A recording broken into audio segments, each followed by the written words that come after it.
commencer un premier cours sur la prière et on va probablement faire plusieurs cours, je pense 2, 3. Alors la prière est la chose la plus simple, la plus évidente à faire.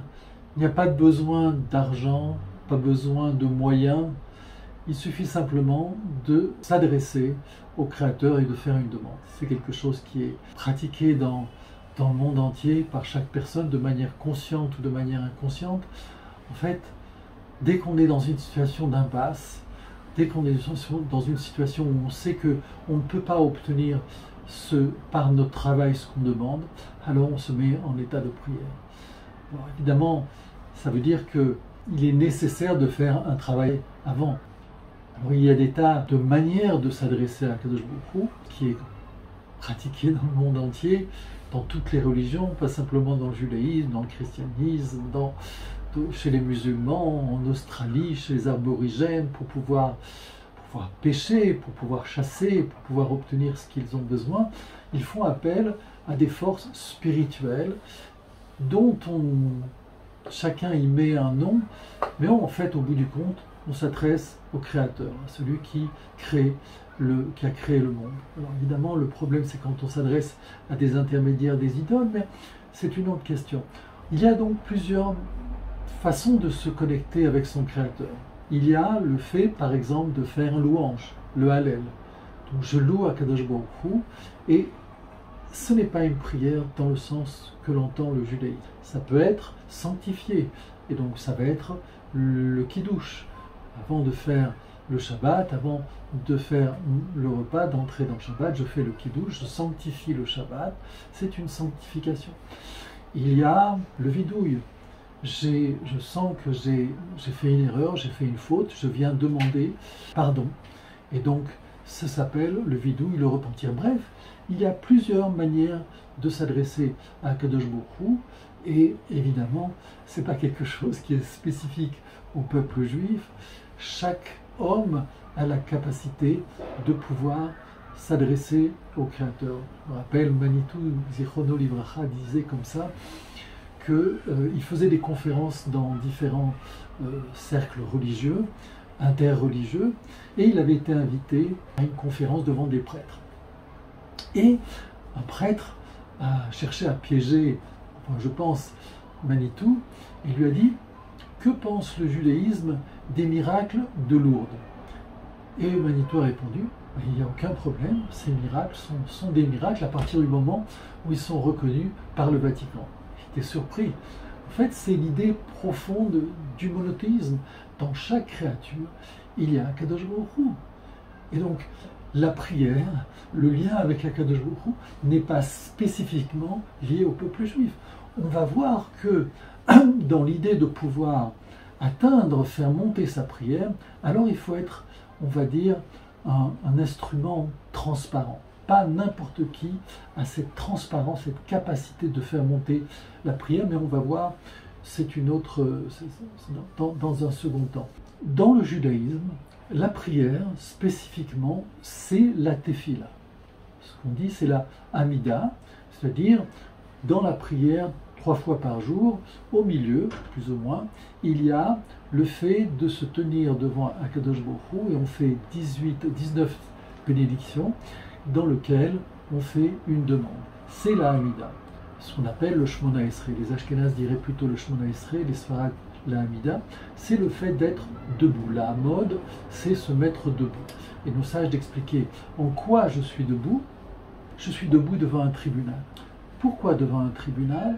Parce que l'idée qu'il y a derrière le mot prière, en hébreu, c'est Leit Palel. Leit Palel, la racine du mot, c'est palol, qui veut dire justice, qui veut dire punir. Un autre mot, c'est le mot plili, qui est lié à la justice. Et donc, dans le fait de prière, il y a une idée d'être devant un tribunal et en quelque sorte de demander justice. Pourquoi je demande justice? A priori, quand je prie, eh bien, c'est dans l'idée de bonté. Je ne peux pas obtenir par moi-même les choses, par mon travail, et je demande à la bonté d'Akadosh Baruch Hu de bien vouloir m'offrir cette chose-là. Mais voilà, en fait, qu'est-ce que je fais? Je viens dire à Akadosh Baruch Hu, tu sais quoi, ce que tu as créé, le monde que tu as créé, les choses que tu as créées pour moi, ça ne me convient pas. Je veux que tu changes. Comment on peut demander à Kadosh Baruch Hu de changer les choses? Il crée le monde merveilleux dans lequel on est, qui fait que, eh bien, on vit. Enfin, quand l'homme ne détruit pas son monde. Mais tout est juste, tout est à sa place. Regardez un enfant, il est parfait quand il est enfant, puis au fur et à mesure qu'il se développe, eh bien, selon sa psychologie, son environnement, il va nuire à sa propre personne. Tout ce qui vient d'Akadosh Baruch Hu est quelque chose de parfait. Pourquoi je vais venir changer? Akadosh Baruch Hu, il connaît les choses. Moi, je ne vois que le moment présent. Difficilement, en tout cas, le futur. Mais lui, il voit les premières générations jusque derrière générations. Et donc, moi, je vais lui demander de changer qui je suis. Et surtout, est-ce que j'ai raison de demander ce changement? D'ailleurs, dans la tradition, nos sages, il est connu qu'ils hésitent à prier, parce qu'ils se disent, si Akadosh Baruch Hu a créé le monde ainsi, et que moi je viens lui demander de changer, est-ce que je ne vais pas créer une catastrophe, des malheurs plutôt?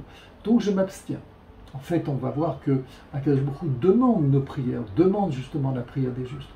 Mais, en lui demandant de changer les choses, je me mets devant un tribunal. Ce tribunal m'interroge sur la raison que j'ai de faire cette demande. Et est-ce que j'en ai le droit? Est-ce que j'en ai les mérites? Parce que si j'en ai pas le mérite, eh bien, ma prière risque de se retourner contre moi ou tout simplement de ne pas aboutir. On raconte une histoire comme ça dans le Midrash, dans la Gemara, excusez-moi. C'est Hanina ben Dosa, un sage, qui vivait dans la pauvreté. On dit qu'il passait d'un Shabbat à un autre avec une gousse d'ail. Il ne savait vraiment rien du tout. Et sa femme n'en pouvait plus. À un moment donné, elle a été le voir et dit, écoute, toi tu es un sage, tes prières arrivent à Kadosh Baruch Hu. Prie pour qu'on ait une vie plus confortable, qu'on puisse être plus à l'aise, ne serait-ce que pour toi, pour que tu puisses étudier et enseigner. Alors, Hanina ben Dosa a prié. Et le matin, sa femme arrive et lui tout émerveillée, lui dit, regarde, voilà, j'ai trouvé dans le salon un pied de table en or. C'est merveilleux, on va pouvoir le vendre et puis vivre dans un environnement plus confortable et même pour toi. Alors le Rabbi Hanina ben Dosa réfléchit et puis lui dit, surtout ne fais rien du tout, laisse-moi réfléchir. C'est-à-dire, il sait que derrière toute demande, il y a aussi un prix. Il est devant un tribunal. Et il va se coucher, et il rêve, et dans son rêve, il se voit dans le monde futur, dans le Olam Haba, avec des grands sages comme lui, et qui sont chacun autour d'une table. Et chacun a une table en or, avec 4 pieds en or. Et puis il regarde sa table, il y a 3 pieds. Et donc, il se réveille, et il vient dire à sa femme, surtout, tu ne touches pas à ce pied, et il prie pour que ce pied remonte dans les mondes futurs, dans le Olam Haba. Et le sage, c'est une parabole, c'est un exemple, et on va essayer d'en donner une explication. L'idée, c'est quoi? C'est Rabbi Hanina ben Dosa, c'est un grand homme, il a acquis des mérites, et ces mérites lui ont été accumulés pour le Olam Haba, pour le monde à venir, puisqu'on sait que par définition, le monde à venir, c'est un monde éternel. Et donc, il va jouir de l'éternité de tous ses mérites, de toutes ces choses-là. Comment c'est comparable à cette seconde, ce millième de seconde que représente notre vie sur Terre? Obtenir un mérite dans ce monde qui est temporaire n'a rien à voir avec un mérite dans le monde de l'éternité. Et donc, il prie pour que le mérite qu'il a accumulé soit pour le monde à venir et pas pour ce monde-ci. Et dans cette idée, eh bien, c'est quand même extraordinaire que Hanina ben Dosa puisse faire descendre un pied de table en or des mondes futurs dans ce monde. C'est quand même impressionnant, c'est un miracle. Mais nos sages vont dire que le miracle est encore plus grand quand il a prié pour que ce pied de table en or remonte. Et donc, quand on a des mérites, est-ce que j'ai raison d'utiliser ces mérites? Est-ce que c'est à bon escient quand je vais faire ma prière? Est-ce que j'ai aussi ces mérites? Donc, toutes ces questions, c'est quand je me présente devant le tribunal, devant Akadosh Baruch Hu. Dans la même idée, on va voir est-ce que ma demande est juste? C'est-à-dire, quand je prie et que je demande quelque chose, est-ce que c'est pour mon bien ou est-ce que finalement ça va être pour mon malheur? Puisque Akadosh Baruch Hu sait tout et agit de manière à ce que l'on soit heureux. Donc, pourquoi je viens changer les choses? Je donne un exemple. J'ai entendu il n'y a pas très longtemps, un garçon a rencontré une fille extrêmement jolie, en tout cas, qui pour lui représente son épouse idéale. Donc il va voir son rabbin, qui est un sage, dont il sait que les prières sont entendues, et il dit voilà, j'aimerais que tu pries pour moi pour que je puisse rencontrer cette femme et l'épouser. Et le sage le regarde et lui dit, tu veux que je prie pour ton bien ou pour ton malheur? Il me regarde, je ne comprends pas, je suis venu te demander une bénédiction pour être heureux, pour me marier. Il dit, mais qui te dit que cette femme est pour toi? Parce que si cette femme n'est pas pour toi, tu vas être malheureux. Tes enfants vont être malheureux. La personne pour laquelle elle est dédiée, elle, va être aussi malheureuse. Donc, si cette personne n'est pas pour toi, c'est prier pour ton malheur. Tu aurais dû me demander que je prie pour toi afin que tu rencontres, selon la volonté d'Akadosh Baruch Hu, la femme qui t'est dédiée. Mais si tu me demandes spécifiquement cette femme, est-ce que c'est pour ton bien? Donc quand je prie et que je fais une demande spécifique, c'est est-ce que c'est vraiment pour mon bien? Ça revient finalement à cette idée de mérite. L'idée qu'il y a aussi derrière le mérite, c'est l'idée, est-ce que je suis prêt à recevoir cette bénédiction? Dans le cas de ce garçon qui cherche son épouse, est-ce qu'il est prêt à construire une famille? Je ne parle pas d'un point de vue matériel, mais d'un point de vue psychologique, spirituel. Parce que s'il fait une rencontre avec cette personne et que l'autre s'aperçoit que ça ne correspond pas à ce qu'elle recherche, les qualités qu'elle recherche, parce que je ne suis pas prêt, parce que je n'ai pas fait un travail sur moi-même qui me permet justement d'être reconnu en tant que véritable époux, eh bien, je risque de rater mon bonheur, je risque de rater ma chance. Donc peut-être qu'il y a un travail de préparation, d'acquérir des mérites qui fait que, avant de faire ma prière, je fais un travail qui me permet de recevoir cette bénédiction. Quand je fais ma demande, quelle demande je fais? Est-ce que c'est vraiment pour mon bien? Et puis, est-ce que lorsque je fais ma demande, je l'exprime comme il faut? Parce qu'en hébreu, quand on exprime certains mots, on peut, pour une petite voyelle, exprimer exactement le contraire. Par exemple, le mot kadosh. Kadosh, c'est le mot de sainteté. Kedusha, kadosh. Eh bien, avec une petite erreur de voyelle, ça vous donne kadasha, kadosh saint.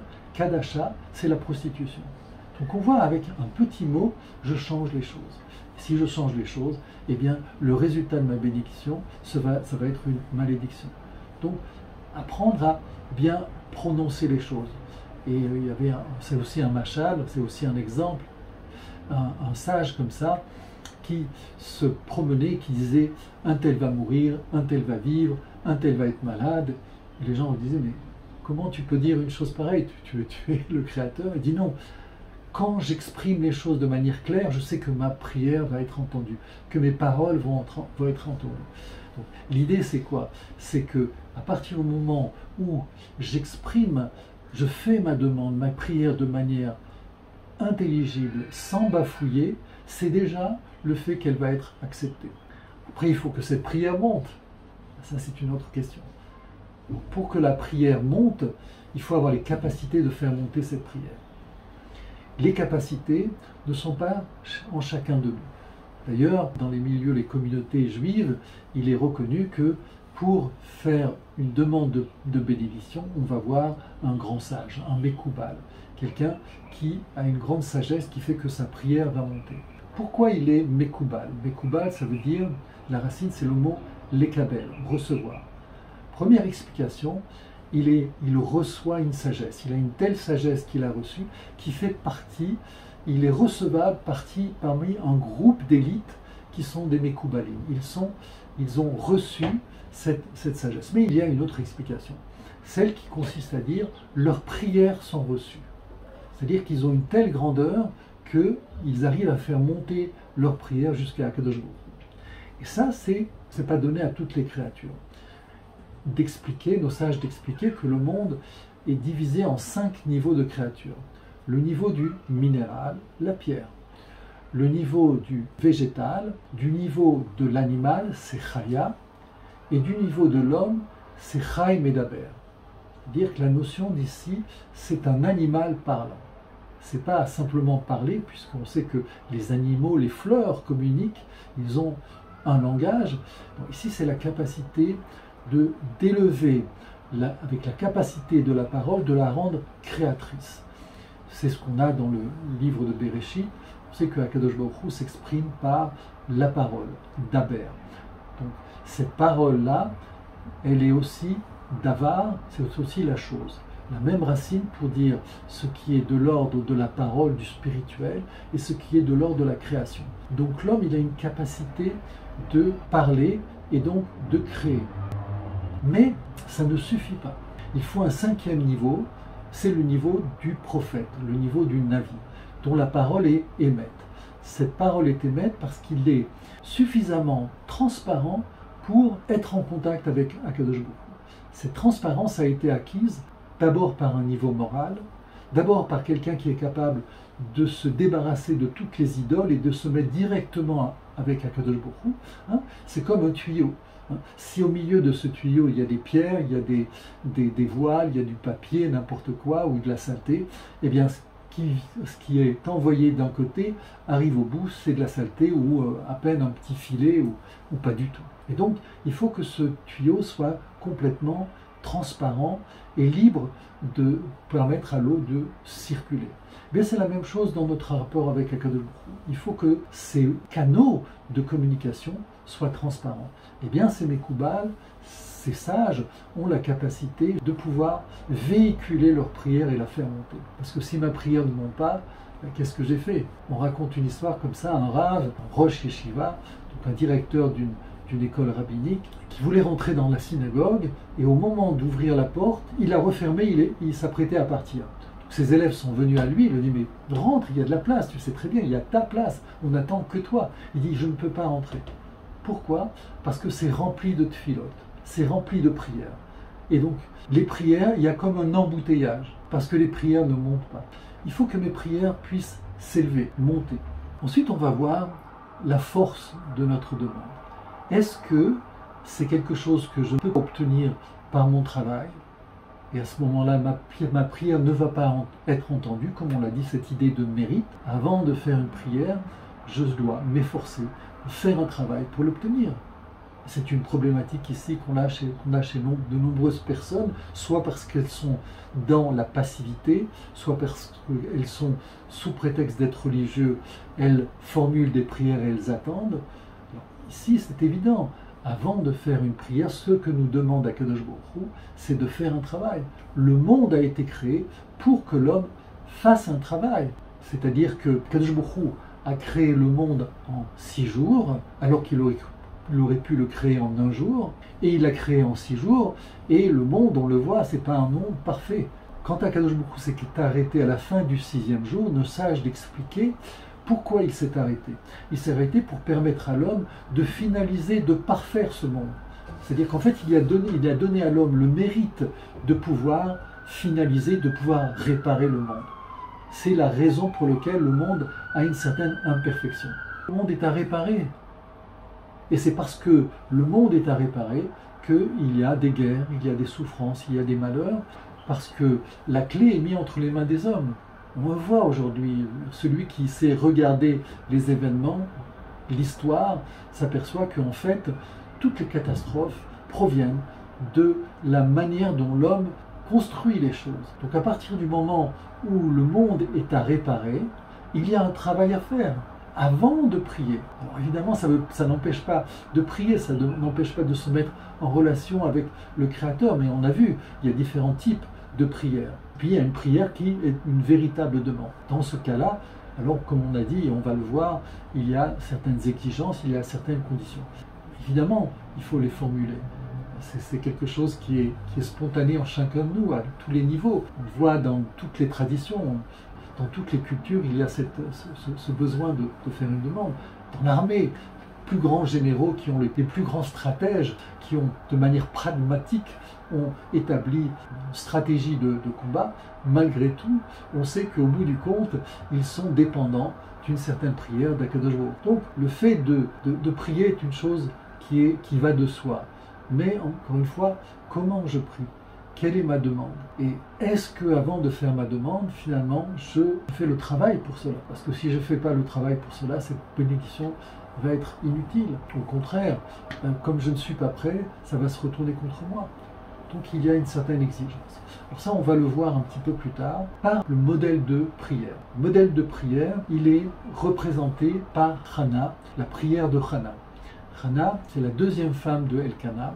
Elkana a deux femmes, une femme qui a 10 enfants et Hannah qui n'a aucun enfant. On va voir qu'elle va se mettre à prier et par sa prière, elle va avoir un enfant. À partir de ce modèle, on va comprendre quelle est vraiment la prière authentique. Et puis on va voir aussi des exemples dans la Gemara avec différents grands sages, comment ils se préparaient et comment ils priaient. Et puis en dernier lieu, on va prendre 5 exemples, 5 clés qui vont être données par le Or HaChaim, Akadosh, Chaim Ben Attar, dans le livre de Dvarim, à partir de la prière de Moshe, comment Moshe, sur 5 clés, va établir sa prière pour être exaucée.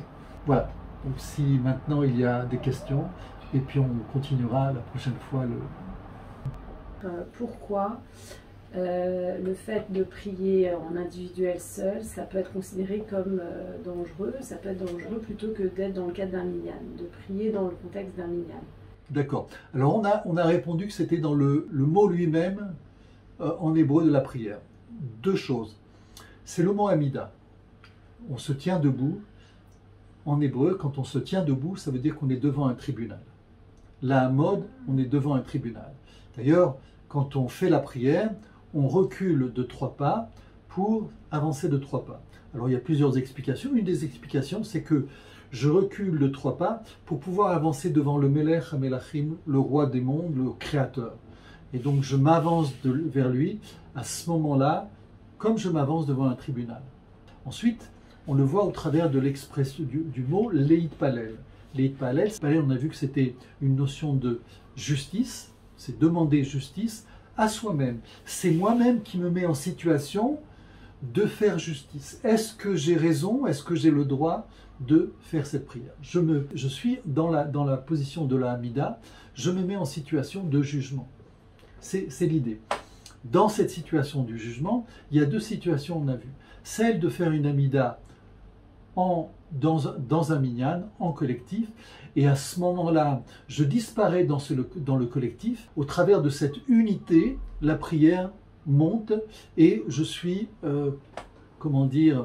caché au travers de cette collectivité. L'idée de collectif, comme on l'a expliqué, c'est à partir du moment où on est dans la collectivité d'Israël, alors on est protégé. L'exemple qui est donné, c'est dans le livre de Ruth, où il est marqué que lorsque le mari de Ruth, avant de quitter le pays, on ne dit pas comment il s'appelle. C'est-à-dire qu'il n'a pas de nom. Il est dans une collectivité. Mais dès qu'il sort du pays, à ce moment-là, il est nommé. C'est-à-dire, il apparaît. C'est-à-dire qu'au début, on n'arrive pas à voir, on voit une foule.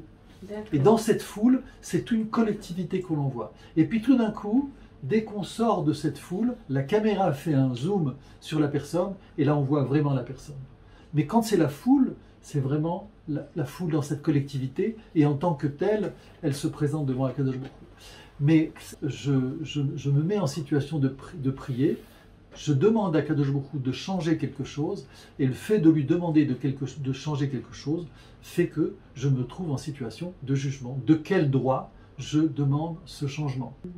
Est-ce que une femme qui est à la choule et qui prie l'Amida dans le cadre d'un culte, donc ils sont nombreux, est beaucoup plus protégée pour sa prière que quand elle est seule chez elle? C'est évident que dès qu'on est, comme on l'a dit, dès qu'on est dans une collectivité, il y a beaucoup plus de possibilités que ma prière soit entendue. C'est sûr que dès qu'on est dans une collectivité, à tous les niveaux, c'est que des avantages. C'est que des avantages. Ça demande évidemment d'être capable de s'intégrer dans une collectivité, mais c'est tout le sens de la vie. C'est-à-dire le sens de la vie, c'est de pouvoir s'aimer l'un l'autre et de pouvoir vivre dans une certaine unité. Dans le rite des Sfarades, d'Afrique du Nord en tout cas, il y a une tradition, je ne sais pas si c'est une halakha, mais en tout cas une tradition qui consistait que quand on est en minyan, avant de faire le Shmona Esrei, avant de faire la Mida, on devait se regarder l'un l'autre avec l'idée de Ve'afta le'arecha kamocha, tu aimeras ton prochain pour toi-même, avant de commencer la prière. C'est-à-dire qu'il fallait mettre en place une certaine unité, une unité dans l'amour et dans le respect du prochain, pour que ce minyan vraiment soit porté. Mais je crois qu'il y a un problème de prier dans un minyan quand on a quelqu'un qu'on n'aime pas. C'est problématique. Là, ce que j'ai dit, c'est les conditions pour se mettre en prière. Mais ce qu'on va voir par la suite, c'est qu'en fait, Kadosh Baruch Hu demande que l'on prie. Parce que si on prend l'idée du conjoint, pour que le monde, pour qu'il apparaisse dans le monde certaines âmes qui sont en attente dans les mondes supérieurs, eh bien, il faut qu'il y ait un couple et qu'il y ait un enfant qui naisse. Donc, si le couple ne prie pas pour avoir un enfant, cette âme ne descend pas. Ou s'il y a un couple qui ne se met pas en situation d'avoir, cette âme est en attente. Même chose pour tout ce qui concerne les réparations qu'il y a dans le monde.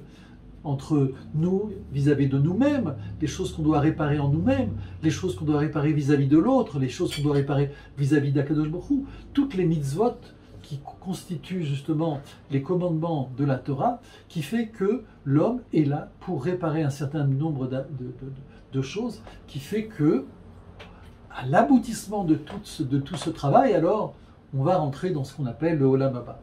Et donc l'homme, il doit faire un travail. Donc, en bout du compte, Akadosh Baruch Hu demande que l'on prie. Il demande que l'on prie parce que derrière la prière, il y a une exigence que l'on fait à soi-même. C'est à partir du moment où je dis je désire changer quelque chose comme ça, mais il va nous dire, mais justifie-toi, fais en sorte que tu puisses demander. Il te manque quelque chose, tu le sais, puisque en faisant la prière, tu te mets en situation de jugement. Mais je veux que tu l'acquières. Je ne demande qu'une seule chose, c'est que de pouvoir, te combler de cette bénédiction. Mais il te manque quelque chose dans ton être qui fait que ces bénédictions, vraiment, ça va s'accomplir pour toi. Tu veux épouser, tu veux former un couple, mais tu n'es pas prêt. Si je te mets dans une situation où toi tu n'es pas prêt ou l'autre n'est pas prêt, ça risque d'être problématique. Kadosh Baruch Hu demande que l'on prie. C'est ce qu'on va voir au travers de l'exemple de Hana. Sinon, on va voir qu'il y a une manière de commencer sa prière. Le premier élément, c'est Yehi Ratson Milfanecha. Que ça soit ta volonté à Kadosh Baruch Hu. C'est-à-dire qu'en commençant de cette manière, je viens pas dire à Kadosh Baruch Hu, donne-moi telle et telle chose. Je viens dire que ça soit ta volonté d'obtenir telle et telle chose. Ça veut dire que si c'est pas dans l'ordre des choses, si c'est pas dans la justesse des choses, si c'est pas bon pour moi, donc que c'est pas ta volonté, surtout ne l'accomplis pas. Mais si telle est ta volonté, si tu attends de moi que je vienne prier pour obtenir quelque chose, depuis longtemps tu attends que je me réveille, que je vienne me dire, alors à ce moment-là, oui. Et donc, ce type d'approche, c'est Yehi Ratson Mifanecha, que ta volonté soit que, et ensuite j'effectue ma demande. Mais on va voir que dans la façon dont nos sages ont organisé la prière, il y a justement toute une préparation, une montée qui fait qu'on va arriver devant la Hamida. Quand on va à la synagogue, quand on va faire les prières, on n'arrive pas tout de suite pour faire la Hamida, pour faire le Shmona Esrei. Il y a un certain nombre de prières qui précèdent, qui sont justement tout ce qui va permettre de mettre la personne en condition qui fait qu'au moment où elle va arriver à la Hamida, alors la prière va monter. Donc évidemment, on va devoir comprendre comment la prière a été réalisée. Et ça, déjà, on sait que les prières ont été réalisées, pas selon la halakha, mais selon la Kabbalah. C'est-à-dire c'est une tradition qui nous vient des prophètes, et c'est une connaissance qui nous échappe. Parce que justement, c'est quelque chose qui vient nous mettre, nous, en relation avec Akadosh Baruch Hu. Il ne s'agit plus de questions de cacheroute, de choses comme ça. C'est comment moi, je me mets en relation avec Akadosh Baruch Hu. Ça, c'est du domaine vraiment de la Kabbalah.